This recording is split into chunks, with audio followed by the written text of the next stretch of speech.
Good afternoon, everyone. My name is Leah Cruz, and I will be behind the scenes producing the webinar today. Follow the Campaign for Grade Level Reading on social media. You can find us on YouTube, Instagram, Facebook, LinkedIn, and X, at Reading by Third or at Campaign for GLR. Again, my name is Leah, and I'll be on the back end here as we go through the conversation today. And before we get started, I did want to take a second to thank our funders. We would not be able to bring these conversations to you without support from our funders. So thank you. And then before we get started, I just wanted to go over a few housekeeping tips. So first, we would love for you to introduce yourself in the chat at the bottom of your screen. Share your name, your city, state, and your organization, however you want to identify yourself. And be sure to select panelists and attendees so that we all know who's here. All attendees are in listen-only mode, but we encourage your engagement by posting questions in the Q&A box instead of the chat. So we want to use the chat for sharing and communication. So for the questions that you want the panelists to respond to make sure that they see it, please post those in the Q&A box and we can get them organized and make sure your voice is heard and we respond to your question. We will dedicate the last 20 or 30 minutes to respond to those. So do be on the lookout for getting your question answered. This webinar is being recorded and live streamed. A link to the recording will be coming on Friday to everyone who's registered. Also on Friday, you'll receive all resources that are shared. So any links in the chat and any resources from our panelists will be shared in our comprehensive follow-up email that you'll receive at the end of the week. Please take, never mind, don't need to read that. We will be posting a brief on-screen evaluation. That'll be about 10 minutes before the end of this session. So please take a moment to fill that out if you can. We really do, as an organization, take time to go through those answers and make sure that we are listening to our audience. So that'll come up about 10 minutes before. If you have to leave early, be on the lookout for a link in the chat that will allow you to fill out the survey early as a Google form. And then we have a lot of learning opportunities coming up with CGLR. So these are just a few of them. We have a peer exchange next week with New America, focused on what parents want and innovative ways to engage parents and build trust with schools and parents. And then we also will start our Technology Enhanced Teaching and Learning Institute. So that'll be starting on the 24th, next Tuesday in the afternoon, with AI Basics from Definitions to Deployment. That's with Innovate EDU. And then we have some others coming up. I don't want to spend all our time going through all these, but I do encourage you to check the chat for the links to register. These are all throughout the month of July. And then we will end July with our GLR week sessions. So those will be the last week in July. We'll have 2 sessions a day. Please check those out. We have some amazing guests and amazing topics coming up. And we want to make sure you're all aware and can register to join us. With that, I will turn it over to John Gompertz, who is the senior or is executive fellow with the Campaign for Grade Level Reading, and he'll get us started. Enjoy. Thanks, Leah. And hi, everyone. It's nice to be back with you, and thanks so much for joining us today. I should say at the top of the show that we've put together today's session in concert with our friends at the Stanford Center for Early Childhood. And in the next 90 minutes, we're going to hear about the findings from their most recent rapid survey of parents and caregivers of young children. We'll hear from the leaders at the Stanford Center, and then we'll hear from some community and state leaders who are showing the way to use the data, the kind of data produced by this rapid survey, to drive policy and action in their communities and states. I got to say, I'm particularly psyched for this session because the work of the Stanford Center on Early Childhood and the Rapid Survey hits squarely on two of the campaign's core focus areas. First, you've heard from us time and again, and in many ways, about the importance of engaging parents in their children's learning. We've talked about various forms of parent voice, parent choice, parent leadership. Well, this rapid survey we're going to hear about today is all about hearing the voice of parents, understanding the experiences and aspirations of parents of young kids. And though Rapid comes out of an academic institution, fancy pants academic institution, it's not an academic exercise. It's about making that information and those insights gleaned from parents and caregivers widely available and actionable. The goal is that community leaders and policymakers really understand the situations that parents find themselves in, what they experience, what they want, what they need to support their children's learning and development. That was one, parent engagement. Two, as you know, the campaign is relentless in our focus on kids who are growing up in economically fragile families and historically marginalized communities. We've always seen the campaign as an effort really to disrupt intergenerational poverty. And we know in order to do that, we have to be always alert to the ways in which economic hardship and the stress associated with economic hardship interfere with children's learning and development. The nature, extent, and impact of economic stress on parents is a central focus of the new rapid survey. As we'll hear, the term that the folks at Stanford use is material hardship. We'll learn what they mean by that term, why they chose that framing. And of particular importance, the rapid survey makes it possible to be much more specific about what this material hardship is all about. If you join us regularly and you read our missives, and we send plenty of missives by email, you know that we talk about economically fragile families and historically marginalized communities. The rapid survey puts real specificity to what those phrases, what those words actually mean in the lives of people. And it listens to those parents say what it is they want most in helping to respond to those circumstances. That's why today's session is so much in the bullseye for the campaign. Parent voice and a focus on the importance of economic challenges that impact children's learning and development. So let's get to it. Here's who's joining us today in alphabetical order.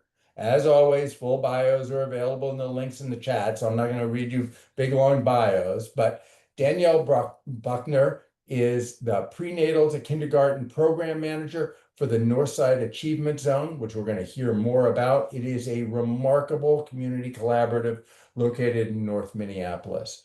And while I say something here about Danielle, I just want to stop for a second and say that all of us are totally shocked by what happened in Minnesota over the weekend. And we are sending all good energy to our friends and colleagues and everyone there, including Danielle. Dr. Phil Fisher is the Diana Chen Professor of Early Childhood in the Stanford Graduate School of Education and the director of the Stanford Center on Early Childhood, home of the Rapid Survey Project. You're going to hear from Phil in just a sec. Allison Logan is the co-founder of CT359 Network, which works to advance prenatal to third grade best practices, policies, and supports in Connecticut. And Dr. Joan Lombardi is an adjunct professor at the Stanford Center on Early Childhood and the chair of the National Advisory Council that oversees this rapid survey. Joan was also, I should mention, the first Deputy Assistant Secretary for Early Childhood in the Obama administration. Okay, Phil, can you join us on screen? And while you do, I got to tell a brief story here as we get started. So about a dozen years ago, I was in the green room for a very splashy NBC News event called Education Nation. And there was this other guy in the green room, and he was Phil Fisher. But we were both busy. We were about to talk and go on stage and all that. So I didn't really get sorted out who he was. But my daughter, Nora, was actually the person who was helping to put on this entire thing. And afterwards, I said to Nora, who is that Phil Fisher guy? He seems so nice and he seems so smart. And Nora said, oh, yeah, that guy is awesome. So here we are a dozen years later. I hope he's still awesome. But we all get to experience Phil Fisher's awesomeness now. So welcome, Phil. Thank you, John. I think maybe the reason we didn't actually interact was that they were powdering both of our foreheads with lots of Our powder. expansive We sport. wouldn't be shiny under the bright television lights. Well, thanks so much for being here, Phil, and thanks for all the work that your colleagues have done in not only the underlying work of the rapid survey, but the help in putting together this session. You and your team at the Stanford Center on Early Childhood have been doing rapid for more than 5 years now, or maybe 5 years now.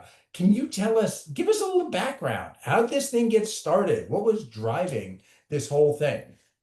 Yeah, sure. Happy to elaborate on that. And I think we can probably bring up the first slide Great. to accompany what I'll be talking about. The rapid survey was born of the COVID-19 pandemic. Back in the spring of 2020, when the world was shutting down, our team that has been actively engaged in research for a number of decades was idled just like everybody else. We had a lot of ongoing research projects that really just got put on hold as we were all wondering what was going to happen. And that seemed to all of us a pretty unsatisfactory state of affairs. We really started thinking as a group about what we could do in the context of really unprecedented times to bear witness to what families with young children would be going through during that period. And so the design of the survey was really born of a need to gather information as quickly as possible from large numbers of adults in the lives of young children, and to turn it around and make it accessible, not only to those who were forming sort of solutions, policy decisions, and doing advocacy for families, but for families themselves as well. Because as we all can, I think, remember, scary times, and a lot of people with young children felt quite isolated and uncertain about what was going to happen. The survey we were lucky enough to have some really supportive funders, and we were able to launch the first survey within a matter of weeks, which usually research projects, as I'm sure people know, take months to years to get going. But we were off the ground with our first survey of over 1,000 families from all 50 states around the country, in part due to the fact that we had pre-existing connections with amazing organizations that have online communities of families with young children who trust them, and who could really see the value of sort of sharing their experiences. A year later, we realized we were only telling part of the picture by talking to families and parents, and we needed to also hear from other adults in the lives of young children, in particular, people who provide the care and early education, both formal and informal, to children in the preschool years. The goal was really to make this information actionable, to really sort of tell the stories of what people were experiencing. We started with weekly surveys because at the time things were so volatile that we needed to do that. Over time, we adjusted to monthly surveys, and in most instances, that's kind of where the survey remains, is putting out a new survey every month. Over the course of time that the national surveys have been in place, you can see that we've gotten over 20,000 parents to participate and over 12,000 early care and education providers across the entire country and in many US territories. The survey is structured in such a way that it takes about 15 minutes for people to complete, and it's available in multiple languages. And all you really need is a device that has cell service. You don't even need a computer to be able to complete the survey. So let's look at the next slide. So as you can see, the surveys kind of ask somewhat overlapping, but also different questions, depending on whether it's the household versus the early care and education provider survey. In particular, with the household survey, we ask for demographic information. Then we ask about something we'll be talking a lot about in this webinar, which is the difficulty that parents might have paying for basic needs, which is an extremely important area. And in particular, we ask about specific areas of basic needs that my colleague, Dr. Lombardi, will explain shortly. We also ask about how parents are doing. What are their levels of distress? In particular, we ask about loneliness, about anxiety, depression, and just overall stress levels. And then we ask people how their kids are doing in terms of two different domains. One is sort of fearfulness and anxiety or worry, and the other is sort of fussiness or acting out. We ask questions about people's access to and affordability of childcare. We ask similarly about their access to healthcare and their utilization of it, participation in well child visits, in routine vaccinations, and just availability of healthcare for the whole family. And then the last thing I'll say about both surveys is that we structure the survey to ask not only about quantitative sort of responses, like on a scale of 1 to 5 or yes, no questions, but we also have learned that it's extremely helpful in terms of bearing witness and people feeling heard to ask open-ended questions. And we've developed some very advanced techniques for analyzing these text-based responses that we get to be able to understand what the themes are and kind of how they're varying across different subgroups and across time. The child care provider survey is very similar in its administration and structure, but really the difference is that we also ask about working conditions for providers. So not just sort of how they're doing in the other domains, but also what are their work schedules like? How much in advance do they know what their schedule is going to be like in upcoming days? How regular is their compensation and how predictable is it? So that's sort of the basic structure of the survey. And again, we've really learned an immense amount and reflected that back to those taking the survey as well as elsewhere from the information we've been gathering. Before I ask you, Phil, what your big findings have been, let me ask you this. You're a fancy researcher at a fancy university. How this isn't a nationally representative sample, but it's a very large sample. So how confident do you feel in talking about how representative the responses you've gotten are? Yeah, it's a great question. So in order to do representative sampling, it takes a much more intensive and costly effort. At the same time, as you begin to cut corners, you lose sort of the reliability, the scientific reliability and validity of what you're asking. Sure.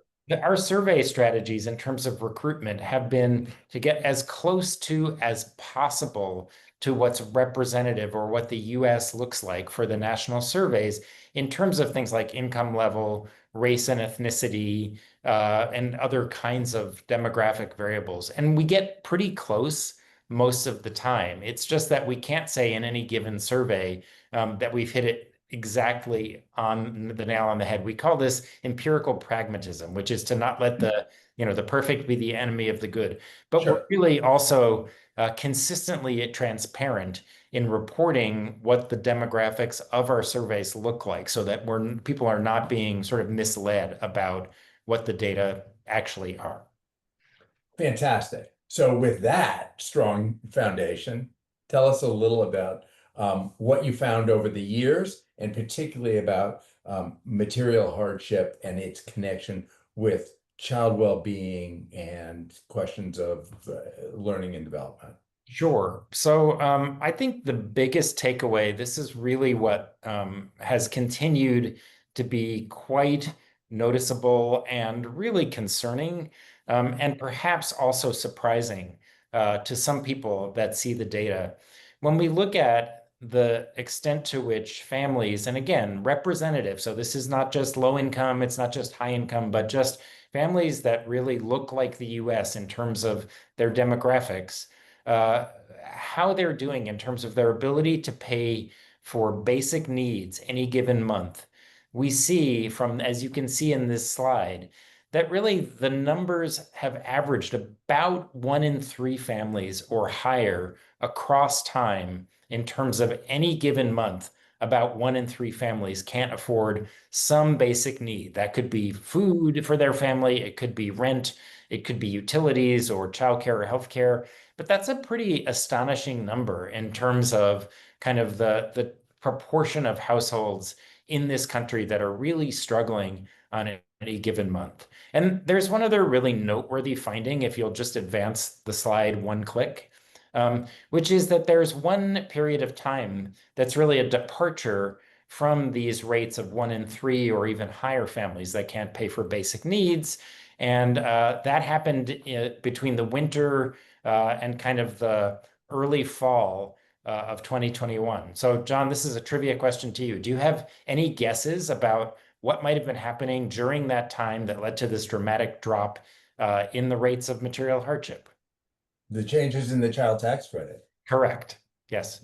So this is, I think, particularly noteworthy to us because not only is an example of how national policies can really make a difference at the level of the individual family, but it also gave us a lot of confidence that the survey can be really It's sensitive in detecting Yeah. how policy changes are impacting families. And we did a bunch of webinars around this time because not only our center, but the Center for the Study of Child Care Employment, the Columbia Center on Poverty and Inequality, all were collecting data that showed exactly the same findings. There were really dramatic rates in the drops in the rates of childhood poverty with the implementation of these national policies.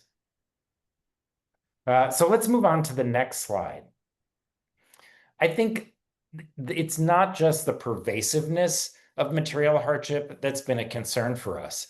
The main finding of the study is what we have often referred to as the chain reaction of hardship, which is that when we follow families across time, we're able to show that when a parent or other caregiver reports material hardship, difficulty paying for basic needs on one survey, and then we follow them across time to the next survey, there is a significant increase in the likelihood that they'll report higher levels of parental distress.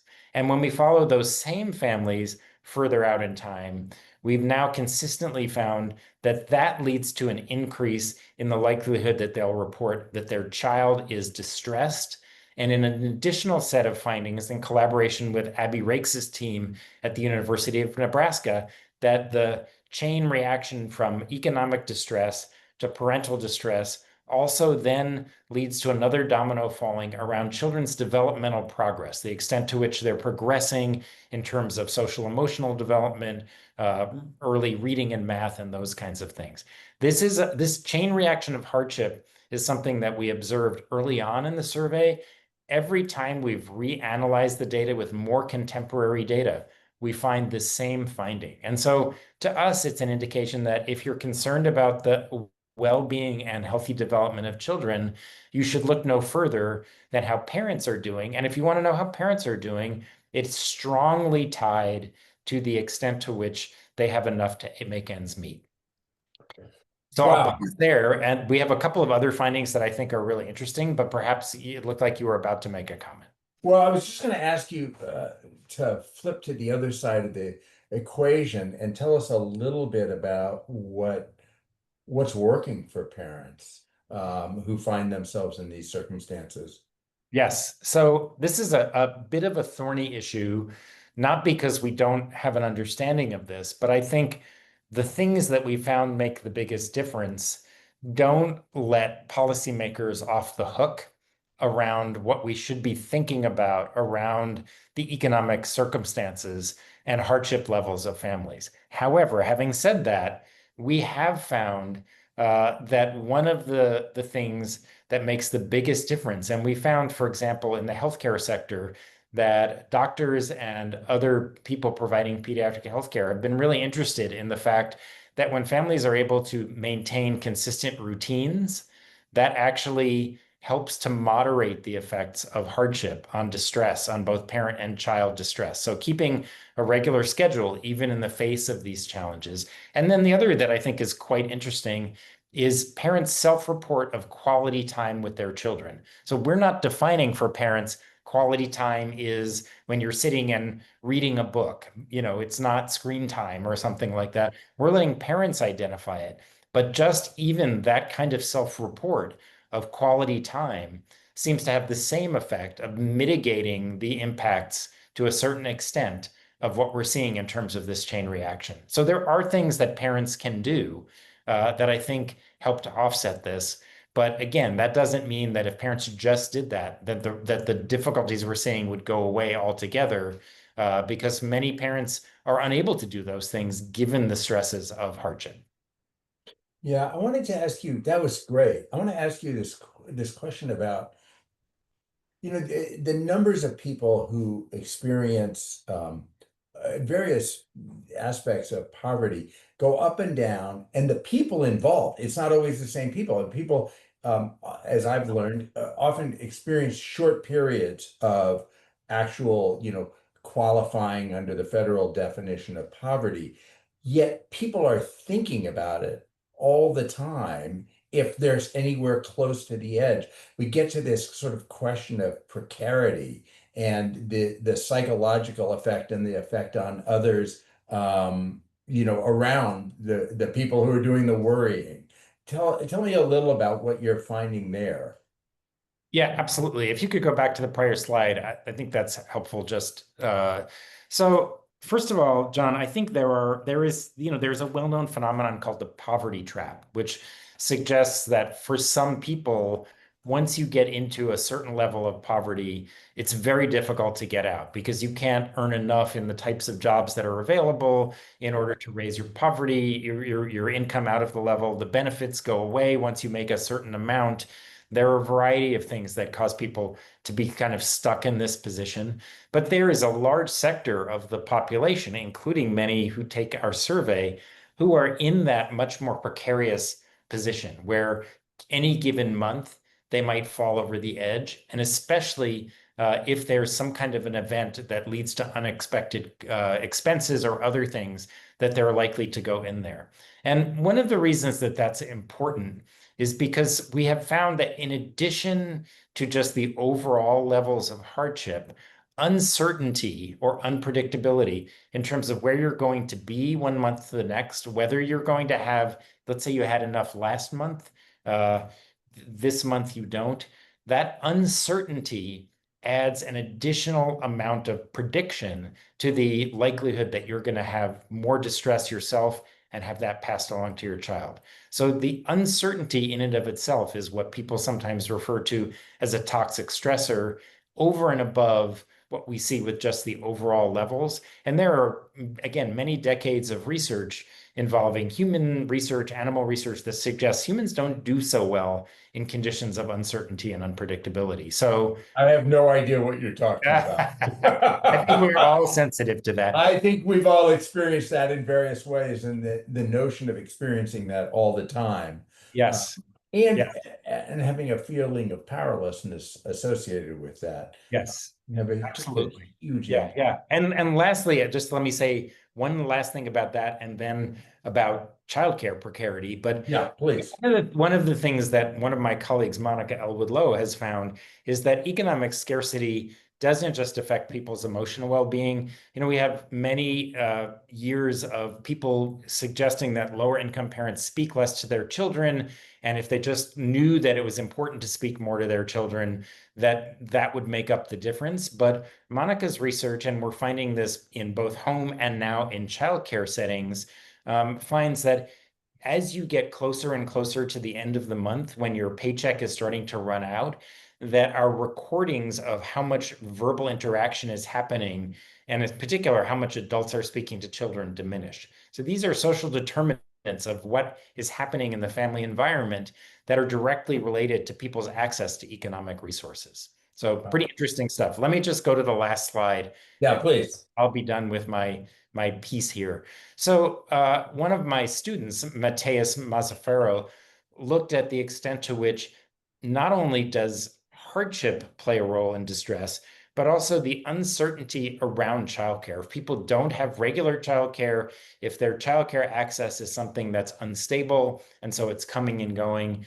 that we also see that that precarity leads to both parent and child emotional distress. And of course, we're seeing so many disruptions in the early care and education workforce at present that we really know that this is having a pronounced effect on the well-being of children and families, and things that we should look to policymakers to address. So let's go to the next slide. I think are we at the end of my content? Yes. Yes, I think great. so. Okay, I'm going to disconnect my camera here, but thank you so much for the great discussion, John, and I'll look forward. Thanks so much. Thanks so much, Phil. That was great. Don't go far because we're going to call you back. Joan, thanks so much for joining us. It's awesome to have you with us. Just to remind folks, Joan's an adjunct professor at Stanford Center. She chairs the national advisory group that oversees the rapid survey.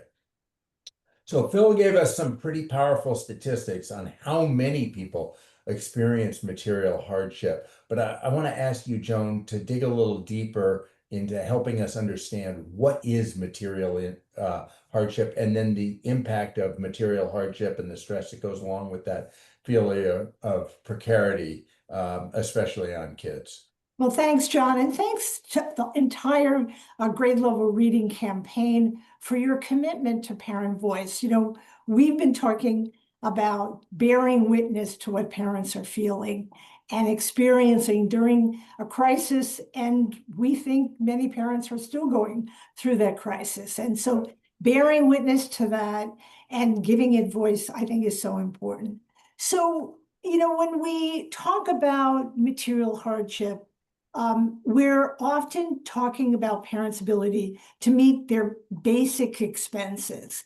Often these are defined as food, housing, utilities, healthcare. Those are the major categories. And if you look at a lot of the national panels that have been done in the past with bigger data sets, those are the elements that are often included. We also include childcare, because we know that that's taking a big bite out of family income. Interestingly enough, John, if we look across the data sets, we see that about consistently, not just in rapid, about a third of children live in households that report at least one type of material hardship. This is often twice the percentage of children in poverty. So we have to be careful that it's not just children in poverty. And if we go to the next slide, I'll illustrate this a little bit. This is young children by family income. This is a graphic that was put together by the great colleagues at the National Center for Children in Poverty at the Bank Street Graduate School of Education.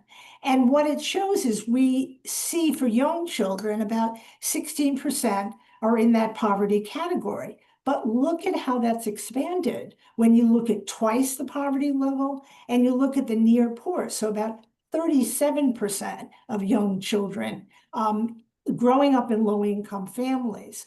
So material hardship crosses these categories. It often varies for a host of reasons, from income poverty, namely because the cost of living is different in different parts of the country. You have unexpected income shocks. You have unforeseen expenses.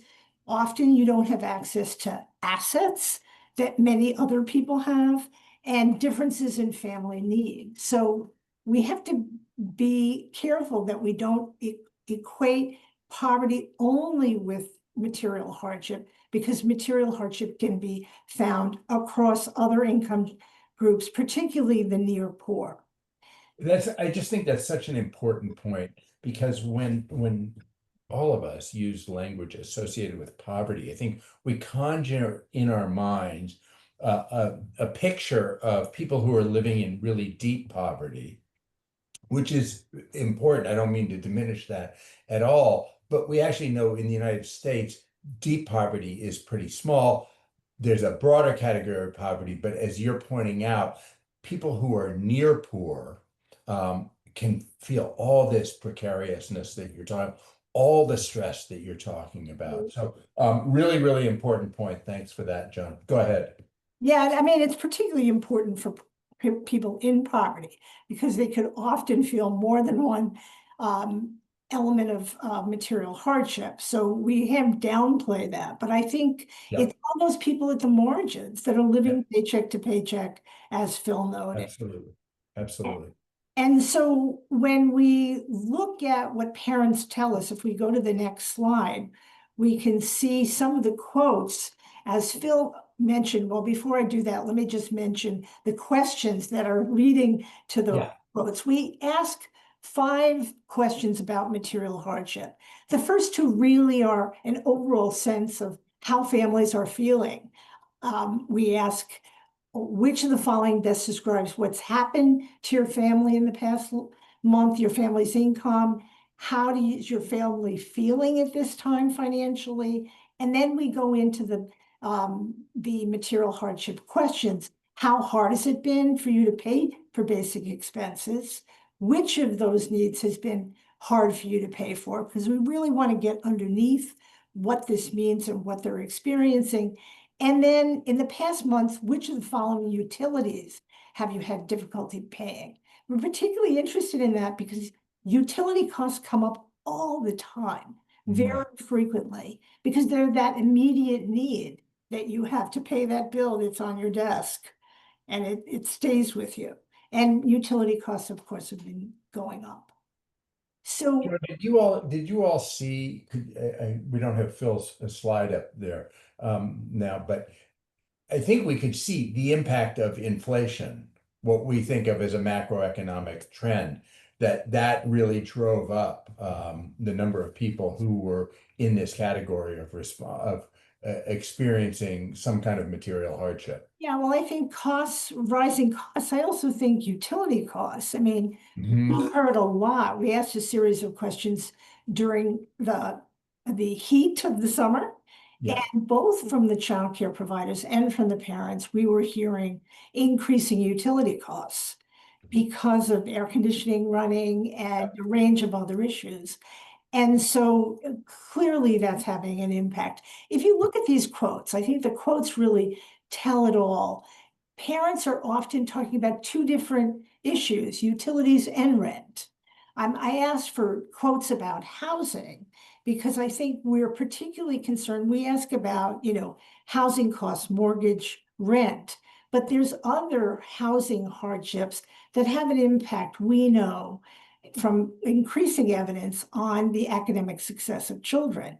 And those include, crowding, unsanitary conditions, and particularly displacement. And I say that with the backdrop of just recently, we had a report about the increasing number from Schoolhouse Connection of infants and toddlers that are homeless across the United States. We can do better than that. And that's going to have a profound effect on their early development.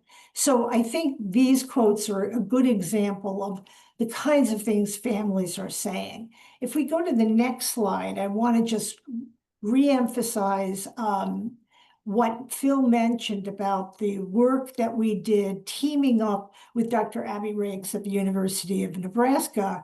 Her team has developed a measure called KidSight Measurement Tool, which is designed to provide parent report survey-based measurement that offers a population view of how children are developing. And again, when we paired Rapid with KidSight in July and August of 23, you can see from this quote that we got a deeper understanding of not only the emotional stress, but the impact on development. We're really interested in doing more of this work and understanding how material hardship is affecting the ability of children to do well in school, to do well in preschool. We think that's really important. These relationships matter. If we again go to the next slide, I'd really like to talk a little bit about the childcare provider material Please, hardship. please. You know, we are always talking about the impact that material hardship has on families, then has an impact on children, is associated with direct threats to their development and the stress on their families that affects their development. But I think we see the same kind of trends with childcare providers. As Phil mentioned, we've been asking them about their basic needs. And in many cases, we've been seeing even higher rates of material hardship for the people who are caring for our children every day. Look at that last number, most recent number. Wow. And, you know, we haven't done enough research yet to make the link between the material hardship of providers and the quality of care that they can provide. But we know there's a relationship. When they're under stress, when they can't afford their own food, it certainly is going to have some kind of an effect on the children they're caring for. So when you think about it, for the most vulnerable children, they could be experiencing material hardship with the adults in their lives at home and the adults of their lives in childcare. That's not the surround sound, healthy development environment that we want for children. No kidding. No kidding. And so we want to keep talking about the childcare providers because they're important adults in children's lives, and you can For sure. see that pattern. For sure. If we go to this slide, I really would love for you to listen. I'd love everyone in the audience that's listening to listen to some of the voices.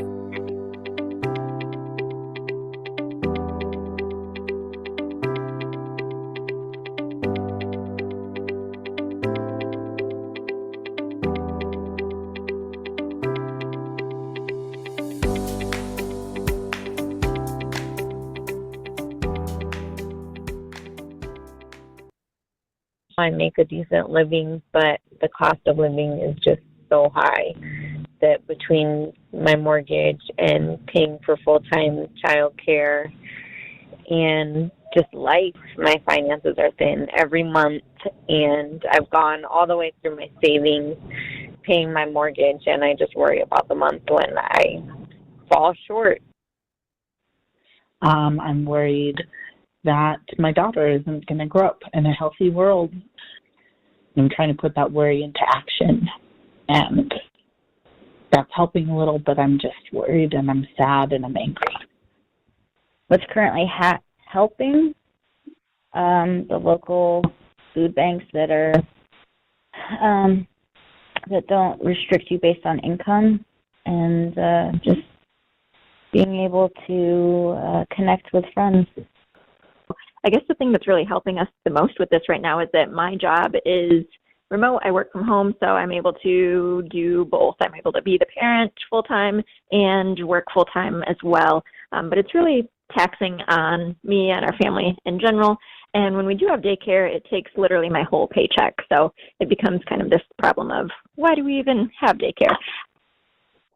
And what gets us through is joy, just finding joy in moments and having community and hope. There's a lot of negative things going on in the world, in the country, and I think just holding on to hope and holding on to joy is the biggest resistance and gets us through the hard times.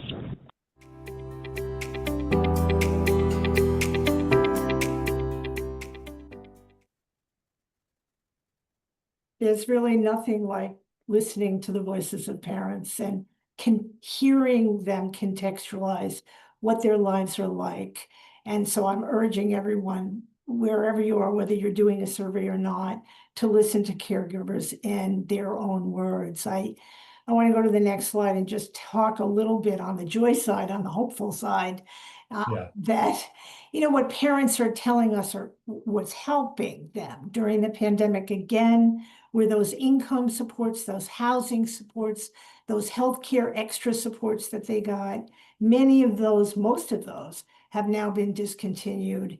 And I think that's a big source of concern for all of us, particularly since there may be further reductions in the supports that families are facing. I do say that, one of the big issues that we heard through the pandemic again was the importance of relationships with neighbors and families and how that got people through. And so our early childhood programs have to continue to support that. And this notion of routines, I want to come back to that as a former preschool teacher. Maria Montessori taught us what makes children feel secure is that sense of routines. And I think we should keep that in mind because there are things we can do to help families through this. We have to get engaged in our communities, run 2-generation programs. And I think if we do those things, we'll help parents through this as we advocate for additional support so they can address material hardship. I want to just mention before we transition to our wonderful panel, where Phil mentioned that the 2 national surveys that we are continuing to do monthly, but we're really excited that we're doing community surveys across the country. As you can see, we've been doing surveys in different states, and you'll hear from Connecticut and you'll hear from Minneapolis. And we're just delighted. We think getting closer to families will make their voice and their context even stronger and give us a better understanding of material hardship. So I'll leave it there. And thanks so much, John. Thanks, Joan. Fantastic. Also, don't go far. We're coming back to you. And meanwhile, Danielle, can you come on screen and join us? There you are. Remember, you have to sit up, right? Yes, I'm here. A few years ago, Danielle, I spent an entire day at the Northside Achievement Zone, which everybody should have the opportunity to do because it's awesome. Yeah. I came away just so impressed with the comprehensive way that you all think about what's going on for families on the north side of Minneapolis. So again, thanks for joining us today. And let me just start by asking you to tell folks a little about the Northside Achievement Zone. Yeah, so we are here. Well, thank you first for having me and inviting me into the conversation. So we are here on the north side of Minneapolis, here in Minnesota. I know right now we are currently in the news for something that is totally heartbreaking, but also very sobering and a reality for a lot of the families that we serve here in North Minneapolis. And so while our hearts are with Representative Hartman and her family, we're unfortunately really no strangers to community violence and gun violence. So NAS is a place-based organization and a collaborative, we like to say, of more than 30 community-based organizations and schools. And so NAS partners with scholars and their families at all stages of life to ensure that they realize their potential.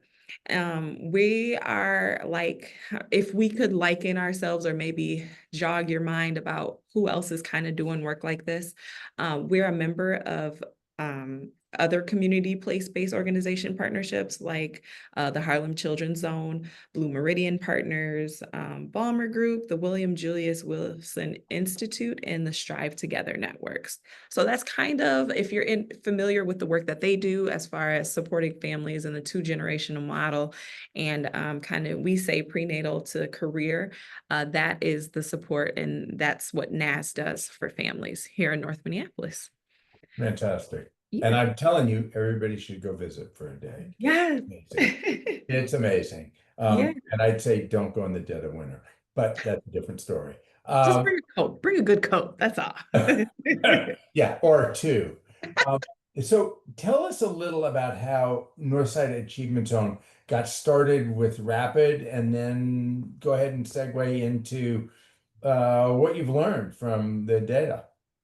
Yeah, so I'll talk a little bit more about North Minneapolis specifically, and then we'll, like you said, go into the Rapid. So the North Side, as we like to say, the North Side is comprised of 13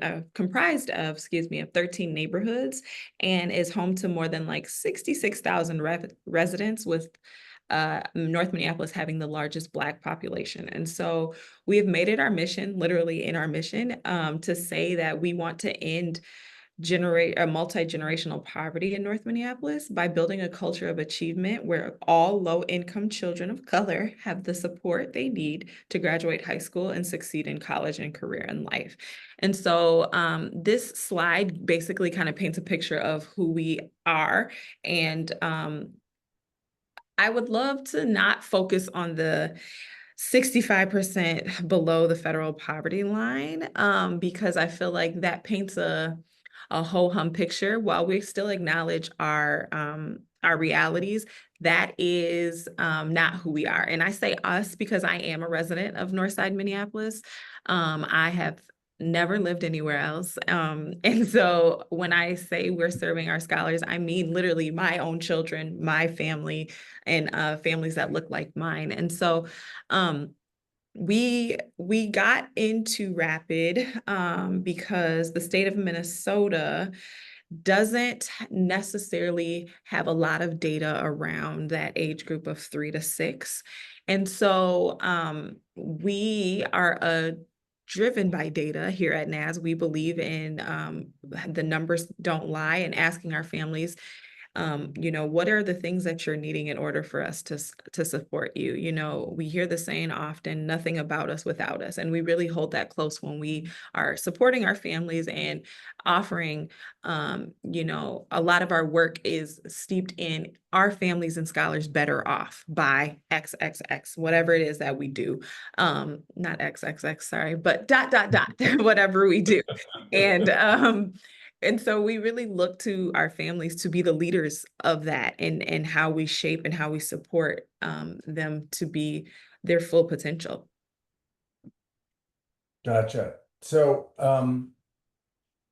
what are you learning, and what are you doing with what you're learning?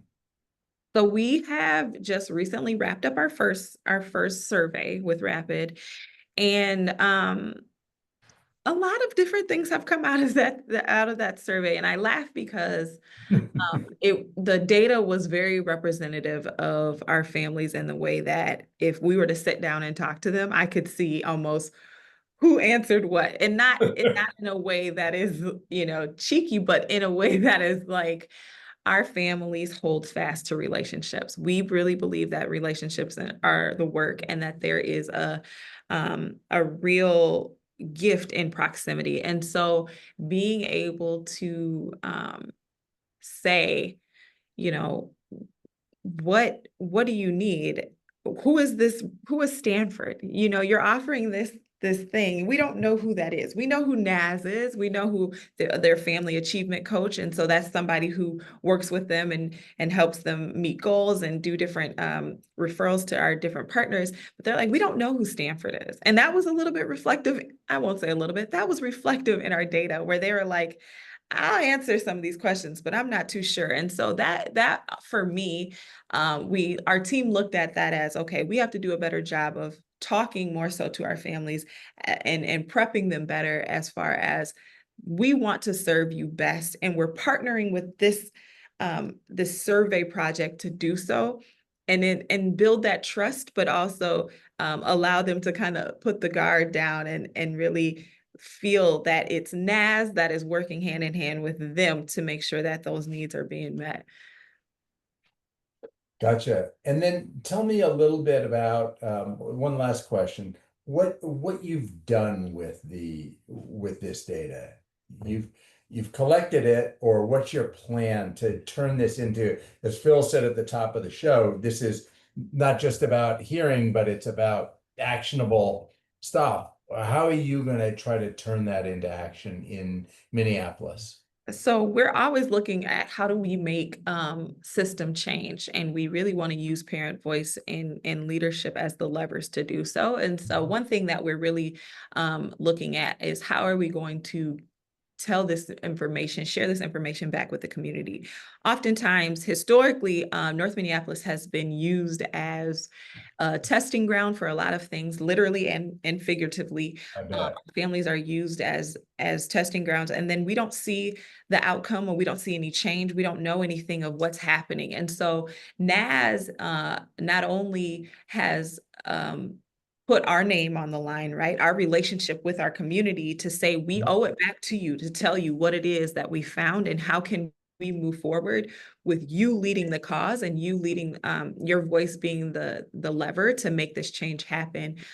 We want to be able to tell the story of the data in a dignified light as well. We want to make sure that our families are reflected in a dignified light, and not necessarily wearing their circumstance as who they are, but using it to be really educated and strategic on how we build our next, whatever it may be, whether it is childcare, whether it is, out of school time and supports and reading partners and things like that.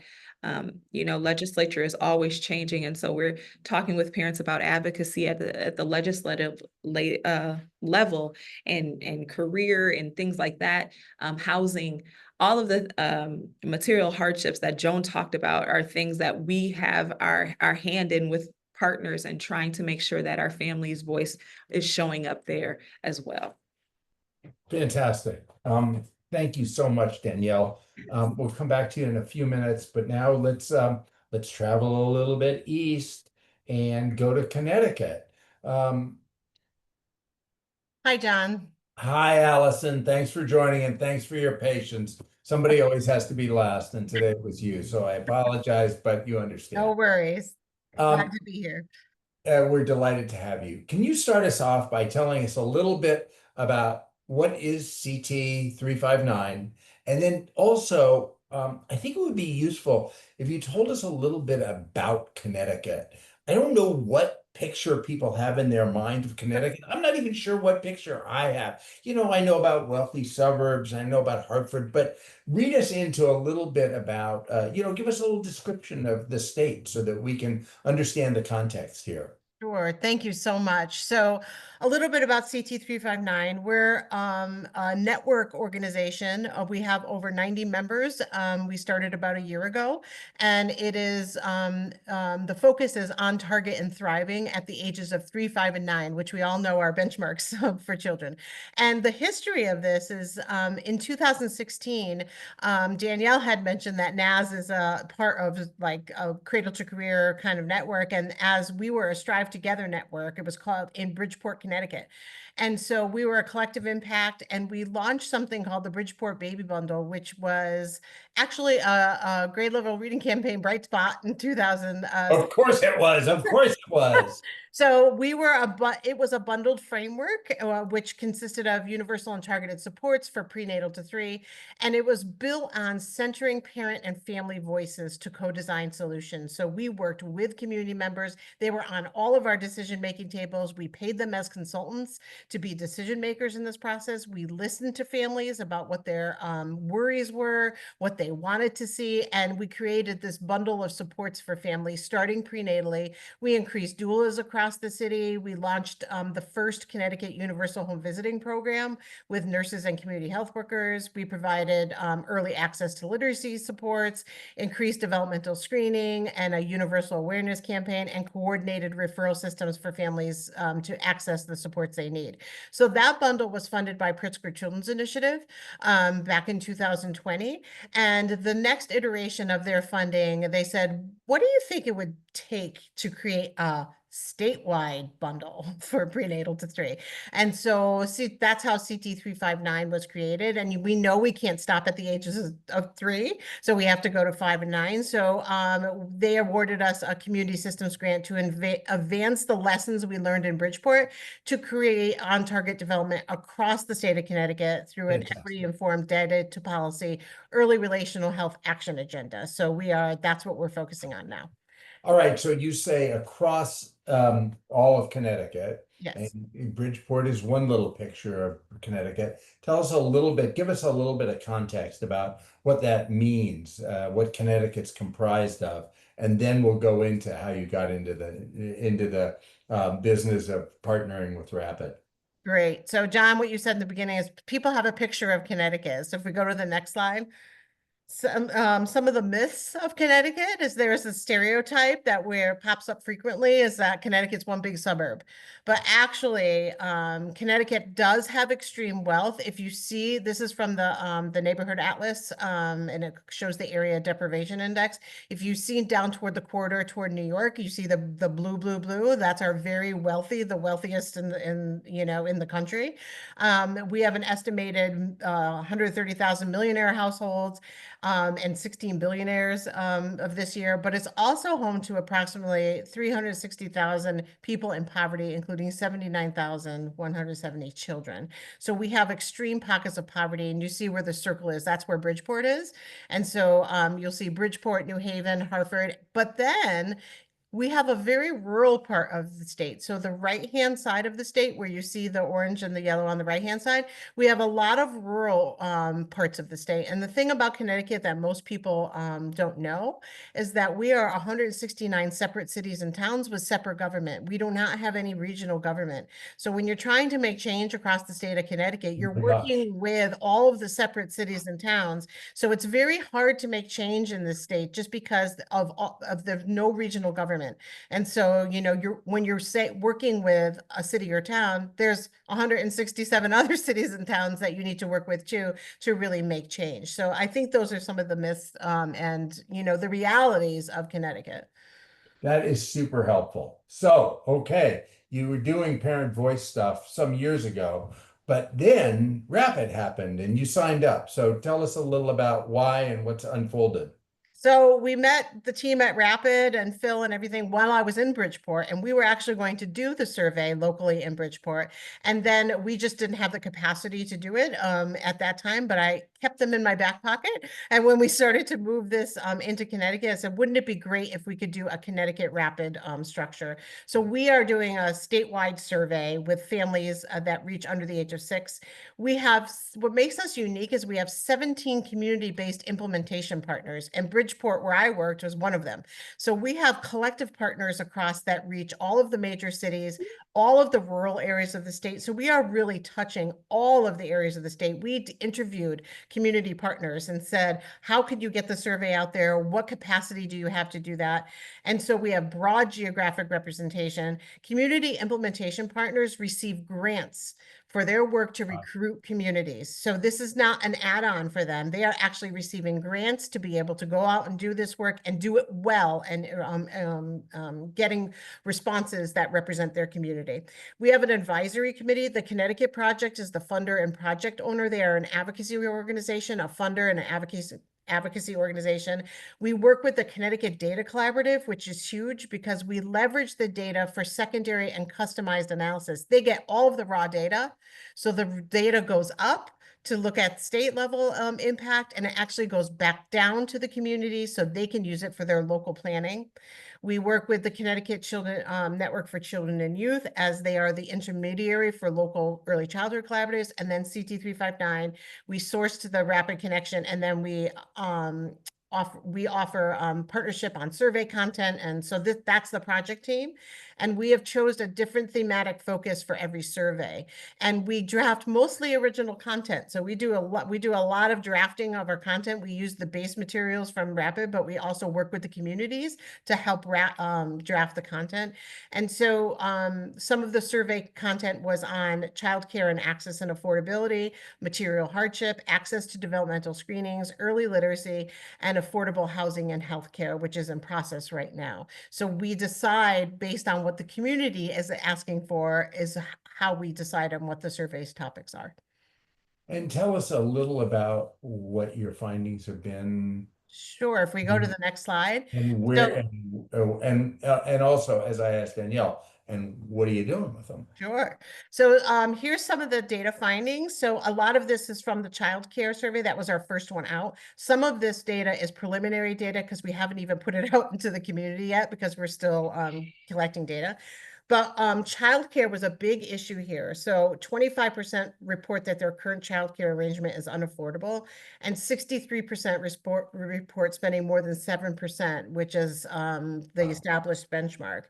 And then we have something called Care for Kids, which is financial support for childcare. And only 35% of surveyed parents who are eligible, determined by the survey, are receiving Care for Kids. And so we asked why in the survey, and then 28% of parents had no idea that they were eligible for these benefits, and they didn't know that they could be applying. And 20% of surveyed parents who are eligible based on income said they didn't know about the child care benefits or how to find a child care program that accepts the benefits. And then from our material hardship survey, and this is not even out yet, but 54% of parents reported it was hard to meet basic needs, and 67% of parents were in rural areas. So we're talking about those rural areas of Connecticut. You know, there's a high, precedent of material hardship. And then 44% of parents overall reported their housing situations in the past year has been affected by their financial situation. And then the top 3 challenges in meeting basic needs were utilities. We have a huge utilities problem here: utilities, housing, and healthcare and food. Fascinating. Fascinating. And then what we're doing with this. Yeah, what are you doing? And then we'll bring everybody back in and have a big conversation about it. So we're using it for action. So we have leveraged the rapid findings and advocacy efforts, legislative sessions through testimonies and fact sheets, blog posts, partner briefings, and we shared the data with our community partners. The Connecticut Data Collaborative runs customized analysis for community-based implementation partners by request, so they can see findings on the local level. And then the Connecticut Data Collaborative is working right now on a data dashboard to promote the ongoing use of this data. And if you go to the next slide, we had some very big wins this year in Connecticut. So we resulted in a historic moment this year for early childhood. We used the rapid data to do legislative briefings. People were up in droves in yellow t-shirts at the Capitol promoting and advocating for legislation. So we passed a priority bill, Senate Bill 1, includes support. It also includes the supports for special education. We created a new endowment for early childhood that would draw up $300 million from surplus funds each year. This would eventually allow families making less than $100,000 to pay nothing for infant toddler care and pre-K, while families making more than that will pay no more than 7% of their income. The legislation also supports huge equitable wages and access to health care for early childhood educators, and creation of a parent portal and local community planning for expansion. It was a huge, momentous occasion here in Connecticut. And then also the permanent child tax credit. So parents who receive the earned income tax credit will also receive $250 credit per household.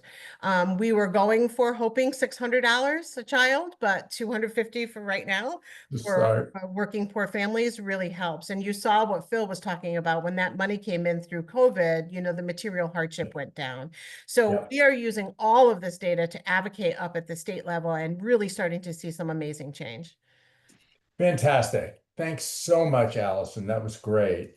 I now want to invite everybody to come back. Phil, Joan, Danielle, come back. And I want to encourage those who are listening to post any questions you have in the Q&A box. We've got some time now to go into some questions and answers. I've got a couple, needless to say. So let me start here. I think that what you're finding is enormously powerful and pretty illuminating about what people's experience in the world is. I am really curious how folks react, decision makers react when you present these data, these findings. What are they like, whoa, or are they, are they leaning in or are they leaning out? Anybody can start. I found them leaning in. So this year was a huge push for early care and education, and the amount of folks that showed up to the legislative office building to testify, to show the data, was just phenomenal. And it was the push that folks needed to get it over the edge, right? And to get it passed. And I felt like the advocacy And being able to have in their hand, this is what families across the state are saying. And, you know, we had over 4,000 survey responses. So this wasn't a small group of surveys. I mean, we had over 4,000 for the child care survey. So I think, you know, they really listened, and it was an amazing tool to be able to say, this is what families, whether you're from a city or from a rural part of the state, everybody's having these issues. And so it was really the push that they needed to pass that legislation.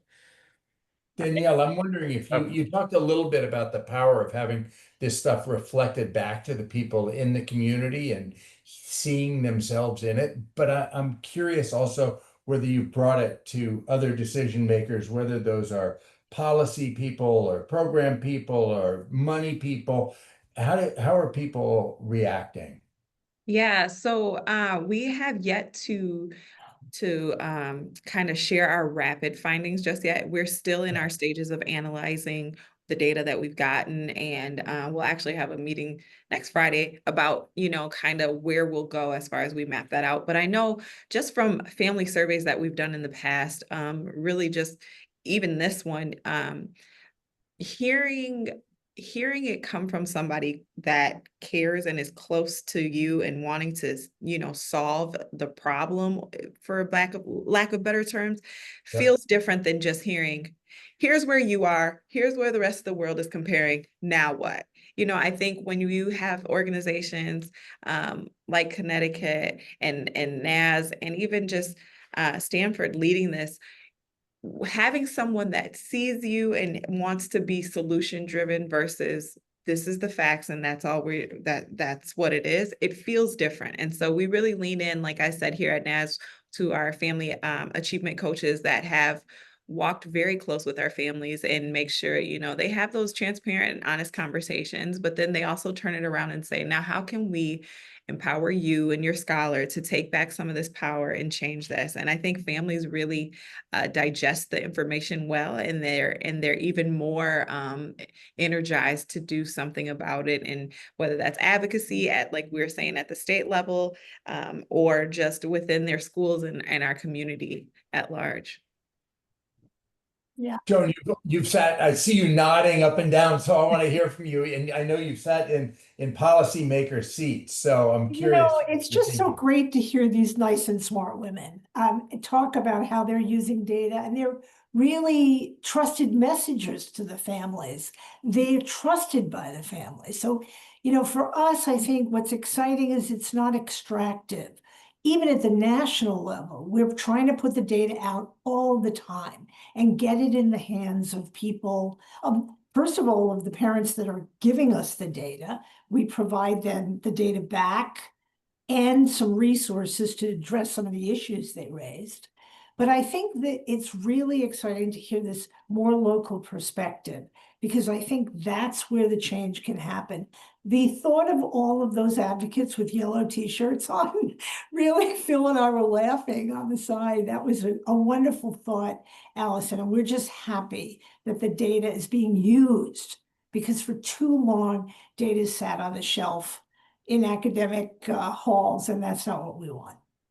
Yeah, really interesting. I'm curious how you think about. Let's go to this term, material hardship. Phil, can we back it all the way up to the beginning? You know, I said we have the way we talk about it at the campaign. You landed on material hardship and as the catchphrase for this, or and I'm curious why and what the reaction to that has been. I'm thinking about how people metabolize this information, how they react to it, and then what they do when they have this information. So go back to why material hardship. Yeah, I mean, we didn't start there. We actually started in the maybe first couple of surveys asking about income.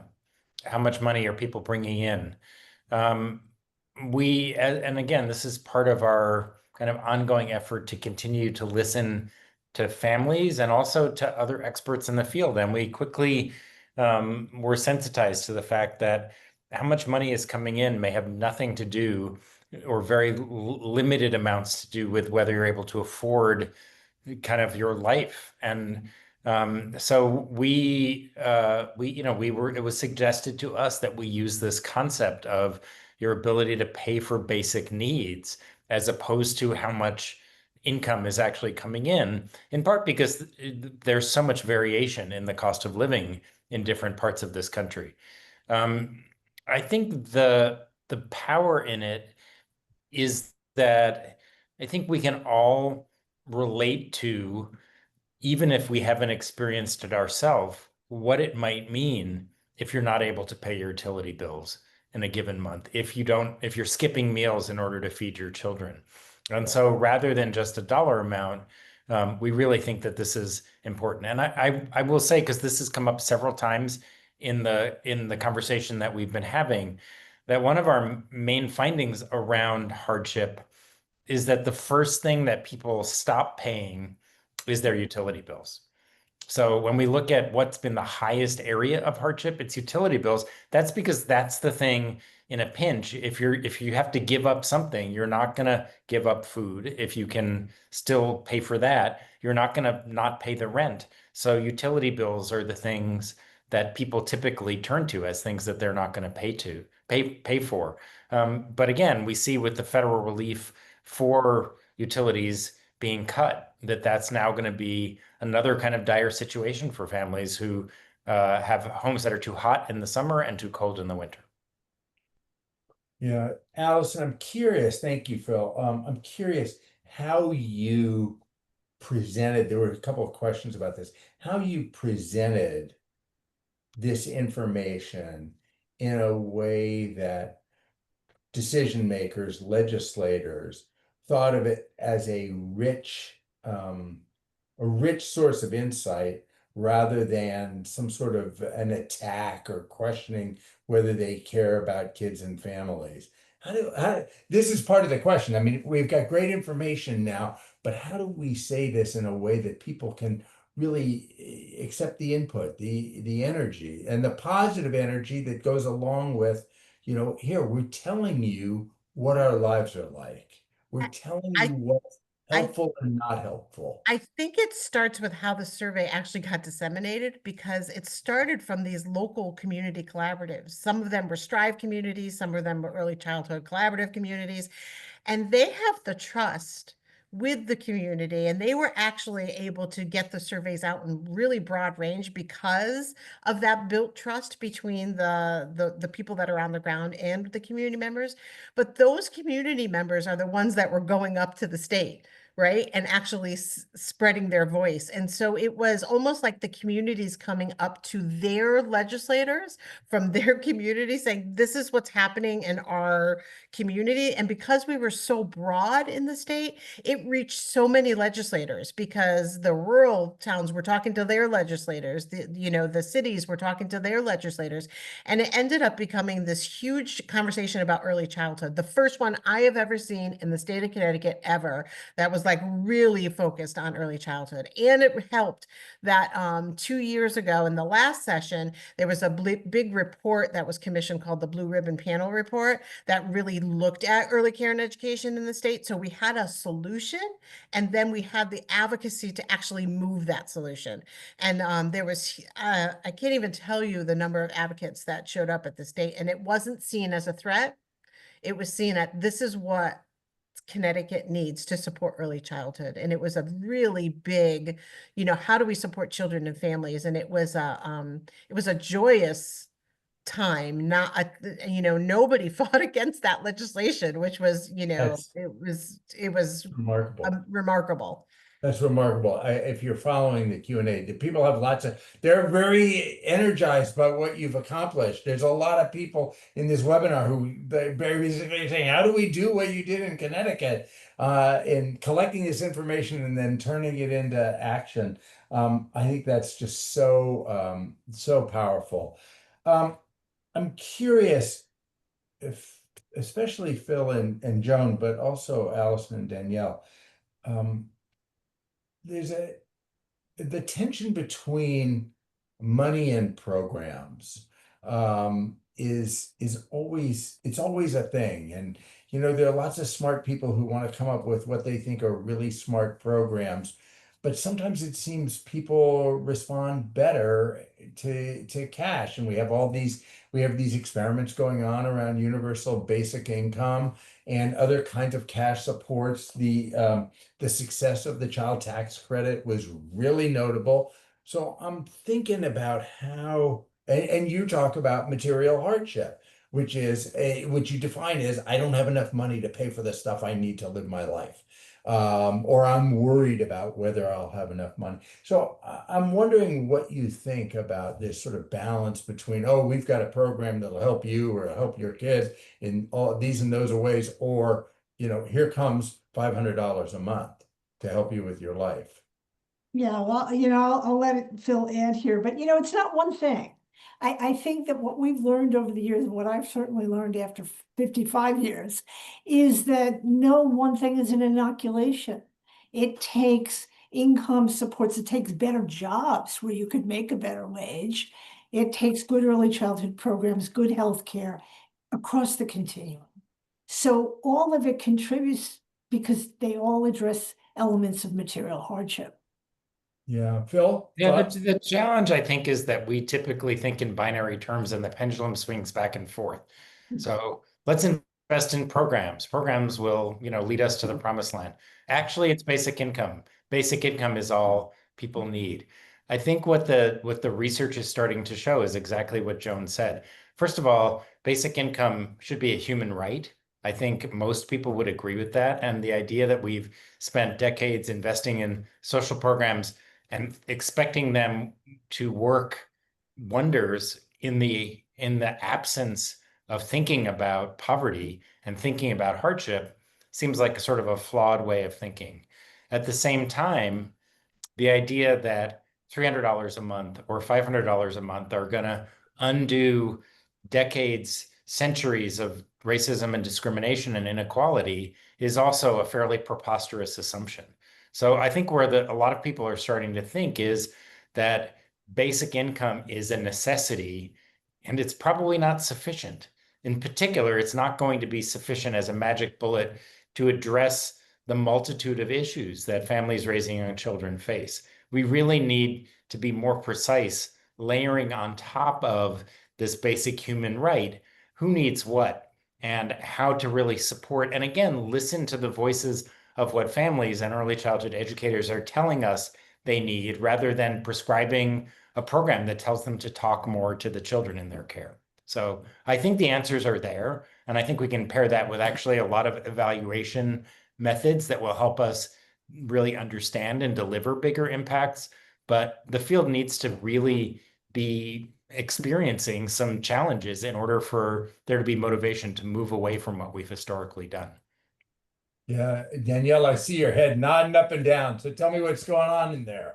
I think, Phil, you have really preached a sermon there on just all the things, because it essentially takes all the things. One thing NAS is really looking at is this strategic pathway to opportunities. How do we help our families develop and accumulate the human and the social and the financial capital so that they can really create generational wealth and well-being? Like, we're just trying to get to families being healthy and whole in all areas. And so instead of, like you're saying, it may not be this one thing, or it may not be a program. It may be, like you said, all the layers. And I think the more we recognize that we can't keep making policies and making programs and putting money towards things without asking people what they need, we will never see a successful outcome ever. And I think they say if you do the same thing over and over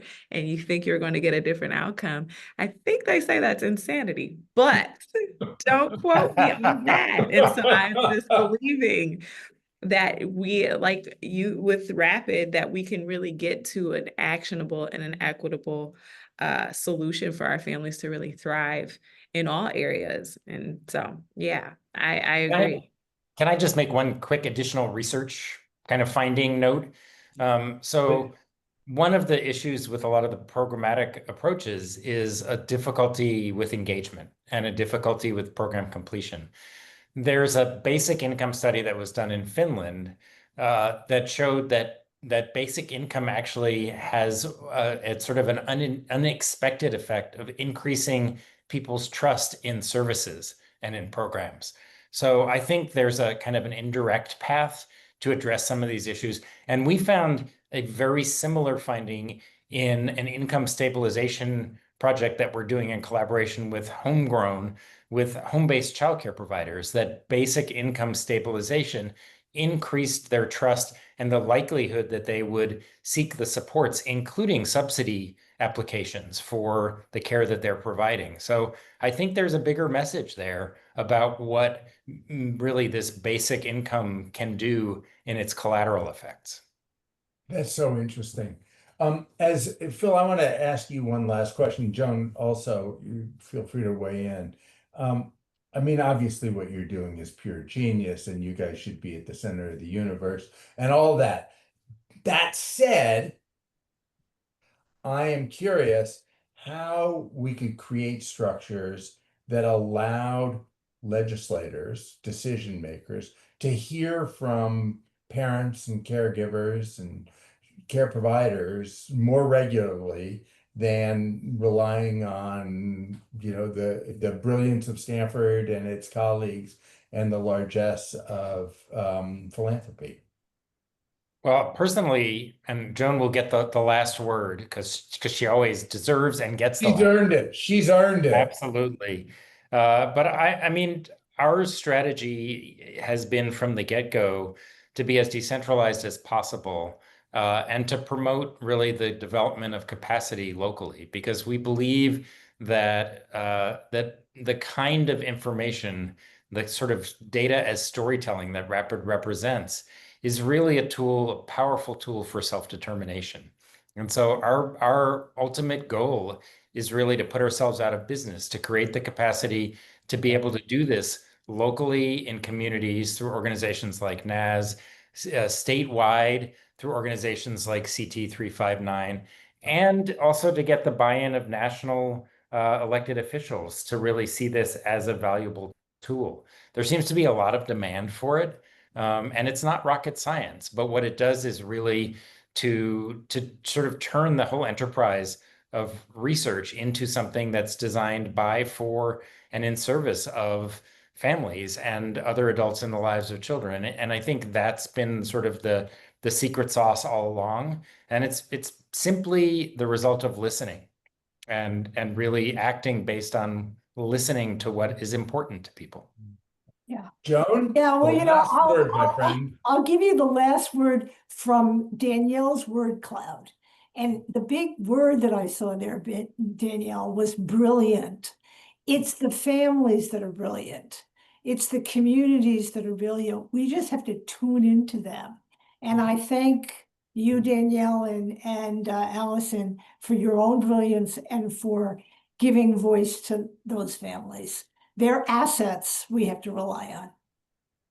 Fantastic. I just want to thank all of you and your colleagues at the Stanford Center and your colleagues at Northside Achievement Zone and CT 359, because I know you're here repping a whole bunch of people today, and we should recognize them.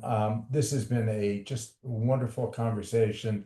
Lots of new ideas bouncing around in my head. We saw the questions and the chat. I think we provoked a lot of people in a good way, and you all were just fantastic. So with big thanks to all of you, I'm going to close this out and turn it back to Leah, and I wish everybody a good day and a good evening. Thanks. Thank you for the Thank great you. facilitation moderation, John. Yeah, really. Oh, thanks.